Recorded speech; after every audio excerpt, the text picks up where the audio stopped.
शिंदे लगातार अभी भी जिस तरह का उनका रुख रहा है वो ये देखने वाली बात है कि क्या वो सरकार के साथ रहना चाहेंगे, सरकार के साथ लंबे वक्त तक यानी कि 5 साल तक क्या वो सरकार के साथ मिलकर चलने। तारीख पर तारीख और तारीख पर तारीख, जी हाँ, इस एक फिल्म का ये डायलॉग है और इस डायलॉग का अगर हम कहें तो जिंदगी में भी प्रभाव पड़ता नजर आया और राजनीति में कितना बड़ा प्रभाव पड़ा आज इस पर हम बात करेंगे। लेकिन सीधे तौर पर देखा जाए तो ये तक कह दिया गया कि बारात तो खड़ी थी लेकिन उसका दूल्हा कौन है, और कुछ जगह देखने को मिला कि नाराज फूफा की तरह कोई इधर से उधर घूमता दिखाई दे रहा था। हरियाणा के अंदर भी हमने इसी तस्वीर को देखा। हरियाणा के जब चुनावी नतीजे आए तो मुख्यमंत्री कौन होगा, इस पर भारतीय जनता पार्टी नहीं तय कर पा रही थी कोई भी बड़ा फैसला, लेकिन आखिरकार नायब सिंह सैनी के नाम पर मुहर लगी। और वही हरियाणा की तस्वीर हमने महाराष्ट्र में देखा। महाराष्ट्र के विधानसभा चुनाव के नतीजे आए, इतना समय हो गया कि सवाल खड़ा होने लगा कि आखिरकार जब बीजेपी के पास इतना बहुमत है कि वो सरकार बना सकती है तो सरकार क्यों नहीं बना रही। लेकिन यहां पर सरकार बनाए जाए तो कैसे, क्योंकि एकनाथ शिंदे की शर्तों में भारतीय जनता पार्टी उलझ कर रह गई थी। लेकिन आखिरकार देर आए दुरुस्त आए, तारीख फाइनल कर दी और ये तक फाइनल हो गया कि कौन मुख्यमंत्री बनेगा, कौन उप मुख्यमंत्री बनेगा, किसे किसे मंत्रिमंडल में जगह मिलेगी। आज तमाम मुद्दों पर बात करेंगे, इस मुद्दे को आगे बढ़ाएंगे। लेकिन सबसे पहले हमारे साथ इस मुद्दे पर बातचीत करने के लिए मौजूद है हमारे खास सहयोगी अमन सर। सर बहुत बहुत स्वागत है इस प्रोग्राम में आपका। सर, महाराष्ट्र की जो तस्वीर हमने देखी कि चुनावी नतीजे आए लेकिन अजीत पवार और शिंदे, ये दो बड़े चेहरे जिन पर भारतीय जनता पार्टी कहीं ना कहीं फंसती दिखाई दे रही थी। और सीधे तौर पर ये देखने को भी मिलता है कि एकनाथ शिंदे सीएम कुर्सी छोड़ने के लिए तैयार नहीं थे, तो वहीं दूसरी तरफ देवेंद्र फडणवीस चाहते थे कि मुझे सीएम बनाया जाए। लेकिन सर, डिप्टी सीएम की अब यहाँ पर बात हो रही है और ये कहा गया है, जो फाइनल फैसला है कि देवेंद्र फडणवीस सीएम चेहरे रहेंगे, एकनाथ शिंदे उप मुख्यमंत्री रहेंगे और अजीत पवार को भी डिप्टी सीएम बनाया जाएगा। और बीजेपी ने पहले ही शिंदे को कहा था कि आप डिप्टी सीएम बन जाओ, लेकिन उस वक्त मना कर दिया था।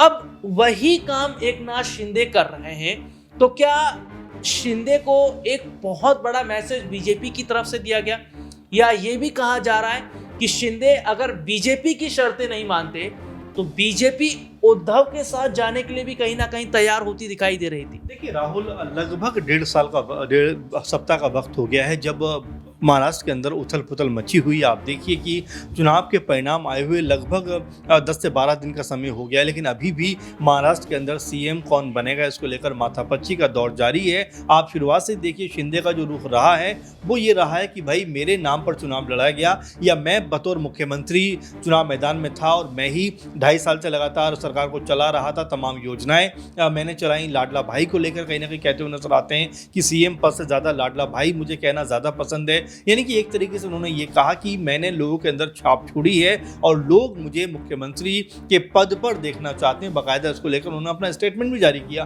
कि लोग चाहते हैं कि मैं एक बार फिर से महाराष्ट्र का मुख्यमंत्री बनूं। लेकिन बीजेपी चूंकि 132 सीटें लेकर आई है, एक बड़ा कह सकते हैं जनाधार उनके पास में यहाँ पर दिखाई पड़ा।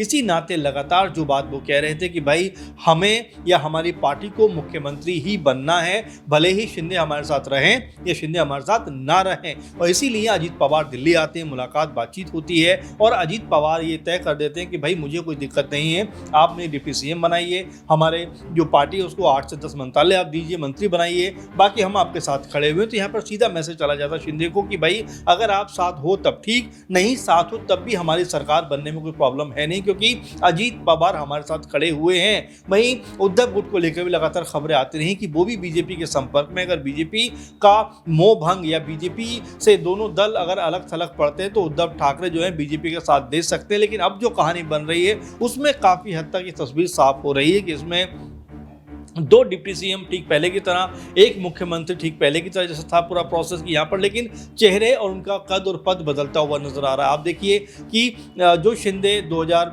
कह सकते हैं कि 24 के चुनाव से पहले मुख्यमंत्री थे, वो अब उप मुख्यमंत्री की भूमिका में नजर आने वाले हैं। और 2024 के चुनाव से पहले जो उप मुख्यमंत्री थे देवेंद्र फडणवीस, वो अब मुख्यमंत्री बनते हुए नजर आ सकते हैं। अजीत पवार जस के तस भाई के भाई उप मुख्यमंत्री बनेंगे। तो ये तमाम ऐसे सवाल हैं जो लगातार उभर के सामने आ रहे हैं राहुल। और ये आप मानकर चलिए कि महाराष्ट्र की जो राजनीति है उसमें बीजेपी कोई मौका चूकना नहीं चाहती। बीजेपी को जिस तरह से देखा जा रहा था कि वो लड़ाई थी कि भाई हमारे कुनबे से कोई सीएम होना चाहिए, तो कहीं ना कहीं इस नाते उनकी जीत यहाँ पर होती हुई नजर आ रही है। लेकिन शिंदे लगातार अभी भी जिस तरह का उनका रुख रहा है, वो ये देखने वाली बात है कि क्या वो सरकार के साथ रहना चाहेंगे, सरकार के साथ लंबे वक्त तक यानी कि 5 साल तक क्या वो सरकार के साथ मिलकर चलने वाले हैं। क्योंकि आप देखिए कि शिंदे ने यहाँ तक कहा कि अमित शाह के सामने बैठकर कि भाई कम से कम 6 महीने का भी मुख्यमंत्री मुझे बना दोगे तभी मुझे कोई अफसोस दिक्कत नहीं होगी। लेकिन बीजेपी ने कहा कि भाई आपको हम 6 महीने तो छोड़िए,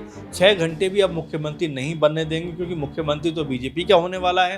अब शिंदे को भी समझ में आ रहा है कि अगर वो बीजेपी से अलग होते हैं तो यहाँ पर इंडिविजुअल तौर पर उनकी जो साख है, जो पूछ है, वो उस तरह की नज़र नहीं आएगी। इसीलिए उन्होंने तमाम अपनी अभिलाषाओं को, तमाम अपनी महत्वाकांक्षाओं को दूर रखते हुए बीजेपी के द्वारा कहा गया जो बात है वो मान लिया है और अब वो उप मुख्यमंत्री की भूमिका में नजर आने वाले हैं। मेरे पास कुछ खबर आई है, जैसे कि आप महाराष्ट्र को लेकर चर्चा भी कर रहे हैं और महाराष्ट्र में जैसे कि फाइनल हो गया है, देवेंद्र फडणवीस सीएम होंगे। नई कैबिनेट में 43 मंत्रियों को जगह देने की बात कही जा रही है। और इसमें अपने दर्शकों को हम बता दें कि देखिए नए कैबिनेट का जो संभावित फार्मूला क्या है। देखिए बीजेपी की 21 की बात कही जा रही है, बीजेपी की तरफ से 21, शिंदे शिवसेना की तरफ से 12 और अजीत एनसीपी की तरफ से 10। और भाजपा के देखिए संभावित चेहरों का थोड़ा सा मैं अपने दर्शकों को जरूर बता दूं। देवेंद्र फडणवीस जो हैं वो मुख्यमंत्री बनेंगे, मोहर लग गई है।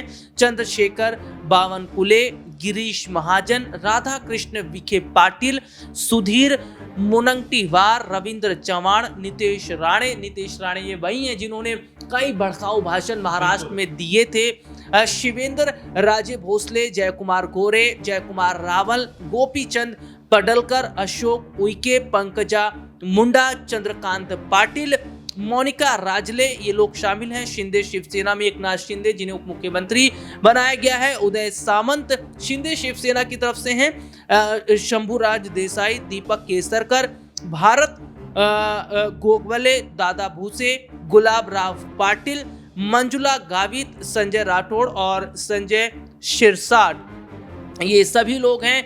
और जैसा कि अपने दर्शकों को बता दें कि ऐसा ही अजीत पवार की तरफ से भी है। छगन भुजबल, हसन मुशरीफ, धनंजय मुंडे, अदिति तटकरे, धर्मराव बाबा आत्रम। सर ये बड़ी खबर निकलकर जो सामने आई, हमने अपने दर्शकों को एक पूरी लिस्ट कहीं ना कहीं दर्शकों को बताई है। सर महाराष्ट्र में जिस तरीके के हालात हम देख रहे हैं कि बीजेपी ने बहुत जोड़ तोड़ की जो राजनीति है उसको ज़रूर की है, लेकिन यहाँ पर कितना जो बड़ा चांस है। सर एक खबर ये भी निकलकर सामने आई कि एकनाथ शिंदे ने ये कहा था कि आप मुझे 6 महीने के लिए ही तो कम से कम सीएम बना दो।